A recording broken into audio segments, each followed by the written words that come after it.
আসসালামু আলাইকুম। এইচএসসি 2025 চিন্তা করে নিয়ে আসলাম আইসিটির প্রথম, দ্বিতীয় এবং তৃতীয় অধ্যায়ের গুরুত্বপূর্ণ মোট 10 থেকে 12টি সৃজনশীল প্রশ্ন, যেটার থেকে তোমরা 90% কমন পাবে, 100% শিওর থাকো। তো তোমাদের জন্য যে আমি নিয়ে আসলাম, অনেকেই এখন এই ভিডিওটা দেখবে না, অনেকেই স্কিপ করে চলে যাবে। তো পরীক্ষার পরে এসে দেখবা কমন পড়ে কিনা। তো যারা এই ভিডিওটা দেখতেছো তারা সম্পূর্ণ ভিডিও না টেনে দেখে নাও। আর এই যে সৃজনশীলগুলো দিচ্ছি এগুলো অবশ্যই স্ক্রিনশট দিয়ে একটু পড়ে নাও বই থেকে। আমি সৃজনশীলের এইটুক বলছি না, তোমাদের যেটুক অনুচ্ছেদ দেওয়া এটুক বলছি না, আমি প্রশ্নগুলো বলে দিচ্ছি, তোমরা দেখে পরে স্ক্রিনশট দিয়ে পড়ে নিও। কতে দেয়া আছে ন্যানো টেকনোলজি কী, খতে দেয়া আছে নিম্ন তাপমাত্রার চিকিৎসা পদ্ধতি ব্যাখ্যা করো, এবং গতে দেয়া আছে আসিফের বিশ্ববিদ্যালয়ে ডিগ্রি অর্জন কীভাবে সম্ভব হয়েছে। মানে উপরের অনুচ্ছেদ থেকে তোমরা এটা একটু দেখে নিবা, বই থেকে উত্তরটা করে নিবা। ব্যাখ্যা করো উদ্দীপকে আলোকে আসিফ ও মনিরের আর্থিক সচ্ছলতার কারণ তুলনামূলক বিশ্লেষণপূর্বক তোমার মতামত দাও। এরপরে আসি 2 নম্বর সৃজনশীলে। অনুচ্ছেদটা তোমরা ভালোভাবে পড়ে নিবে। ই কমার্স কী, কতে দেয়া আছে ই কমার্স কী, শীতলীকরণ প্রক্রিয়ায় চিকিৎসা দেওয়া সম্ভব, এটি ব্যাখ্যা করো। মানে তোমাদের ওই যে ক্রায়োসার্জারি, যেটা উদ্দীপকে পায়রা বন্দর উদ্বোধনের জন্য ব্যবহৃত প্রযুক্তির সুবিধাগুলো কি কি, এটা তোমরা দেখে নিবা।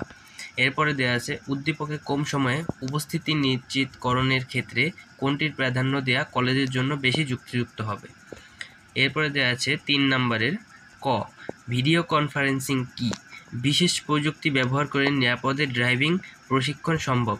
এটা কি বুঝেই তো গেছো তোমরা, ভার্চুয়াল রিয়ালিটি আর কি, যেটা দিয়ে প্রশিক্ষণ দেওয়া যায়। এরপর দেওয়া আছে গ নাম্বার, নির্বাচন কমিশন ডেটাবেস তৈরিতে যে প্রযুক্তির সাহায্য নিয়েছিল তা উদ্দীপকের আলোকে বিশ্লেষণ করো। উদ্দীপকে কিছু অসৎ ব্যক্তির ব্যর্থ চেষ্টা নৈতিকতার আলোকে ব্যাখ্যা করো। তোমরা এইগুলো প্রশ্নটা দেখে শুধু বই থেকে একটু উত্তরটা দেখে যাবা, 100% বলে দিছি তোমরা কমন পাবা। এরপর আছে 4 নম্বর সৃজনশীল। এখানে দেখো কি বলা আছে, অনুচ্ছেদটা পড়ে নিবা আগে ভালোভাবে।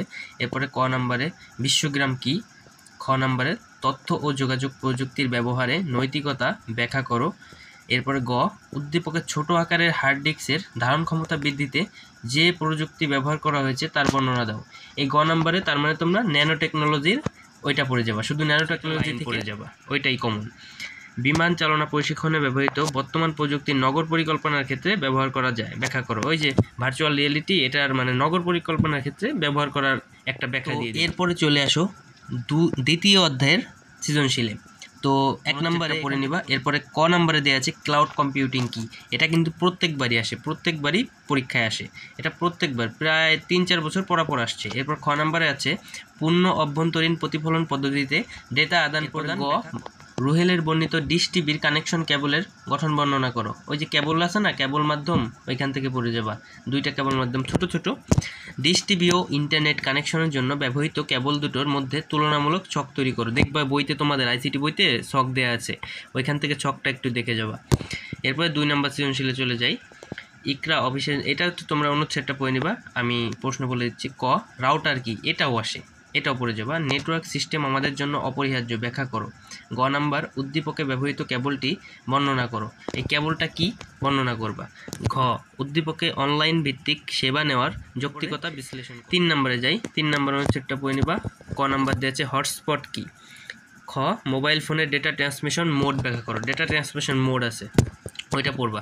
এরপর গ, ইন্টারনেট সংযোগের জন্য কোন কেবল বেশি উপযোগী, অপটিক্যাল ফাইবার কেবল। এরপর বিভিন্ন কেবল আছে, ওইটা পড়ে যাবা। গঠন, রফিক সাহেবের সিদ্ধান্তের যথাযথ মূল্যায়ন করো। এই অনুচ্ছেদ থেকে ওইটা একটু পড়ে যাবা। এরপর 4 নম্বর সৃজনশীলে দেওয়া আছে প্রোটোকল কি, ফাইবার অপটিক্স কেবল ইএমআই মুক্ত কেন। এই তো এইটা প্রশ্নে আসে অনেকবার, এইটা পড়ে যাবা।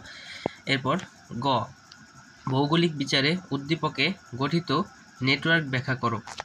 ঘ, উদ্দীপকের নেটওয়ার্ক সংগঠনে বাস্তবায়নে জামান ও তার বন্ধুর চিন্তার ক্ষেত্র কোনটিকে তুমি বেশি যুক্তিযুক্ত বলে মনে করো, বিশ্লেষণপূর্বক মতামত দাও।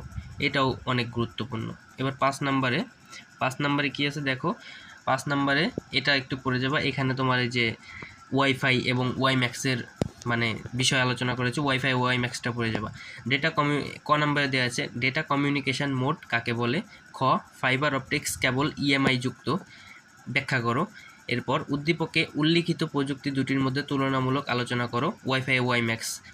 এরপর উদ্দীপকে উল্লিখিত সমস্যাগুলো বিবেচনায় এনে কোন প্রযুক্তি ব্যবহার করলে নির্বিঘ্নে উচ্চগতির ইন্টারনেট সেবা পাওয়া যায়, যুক্তি সহকারে বিশ্লেষণ করো। আমি যেগুলো দিচ্ছি অন্তত একটু চোখ বোলাই যাও, কমন না পড়লে আমাকে এসে কমেন্টে বলে যাও।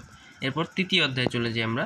তৃতীয় অধ্যায়ে সংখ্যা পদ্ধতি ও ডিজিটাল ডিভাইসে 1 নম্বর সৃজনশীলে আমরা চলে যাই। এখানে তোমার ক নম্বর প্রশ্নে আছে ফুল ডুপ্লেক্স কী, এবং খ নম্বরে ক্লাউড কম্পিউটিংয়ের সুবিধা কী। এটা কিন্তু ঘতেও আসে গতেও আসে, ক্লাউড কম্পিউটিং এটা পড়তেই হবে, এটা আসবে, এবারও আসবে, যাও বলে দিলাম। উদ্দীপকের প্রথম সংখ্যাটি বাইনারিতে ও দ্বিতীয় সংখ্যাটি অক্টালে রূপান্তর করো, অনেক সহজ। উদ্দীপকের সংখ্যাগুলো যোগ করো, এই যোগটা দেখবে, এগুলো তোমাদের আইসিটি বইতেই দেওয়া আছে হুবহু। এরপরে 2 নাম্বার এই সৃজনশীলে ক নম্বরে বলা আছে টেলিমেডিসিন কী। এরপর খ নম্বরে বলা আছে সিনক্রোনাস ট্রান্সমিশন ব্যয়বহুল কেন। এরপর মামা যে অপারেশনের ইঙ্গিত দিয়েছেন তার সাহায্যে উদ্দীপকের সংখ্যা আছে মামার বলা সার্কিট দিয়ে উক্ত সংখ্যা দুটির যোগের প্রক্রিয়া দেখাও। ওই সার্কিট আছে না তোমার তৃতীয় অধ্যায়, ফারাবি তার বাসায় ফ্রিজের ক্ষেত্রে লক্ষ্য করলো যে ফ্রিজের দরজা, এটা তোমরা পড়ে নিবা অনুচ্ছেদটা। এরপর ক নাম্বার কাউন্টার কি, এনকোডার ও ডিকোডারের মধ্যে ভিন্নতা আছে কি ব্যাখ্যা করো।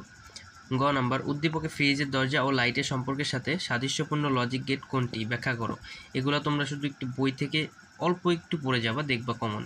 উদ্দীপকে বেডরুমের সুইচ দুটি ও বাতির সম্পর্কের সাথে সাদৃশ্যপূর্ণ লজিক গেট দ্বারা সার্বজনীন গেট তৈরি সম্ভব, উক্তিটি বিশ্লেষণ করো। তোমরা একটু সার্বজনীন গেট দেখে যাবা, মানে লজিক গেটের তোমাদের তৃতীয় অধ্যায়ের এখানে তোমাদের বেশিরভাগ আসে হচ্ছে ধরো মৌলিক গেটটা একটু আসে ক নাম্বারে, ওইটা দেখে যাবা। তো এই ছিল তোমাদের জন্য প্রথম দ্বিতীয় তৃতীয় আইসিটির অধ্যায়ের এই অধ্যায়গুলোর জন্য সৃজনশীল সাজেশন। একেবারে 90% কমন পড়বে ইনশাআল্লাহ, দেখে যাবা শুধু।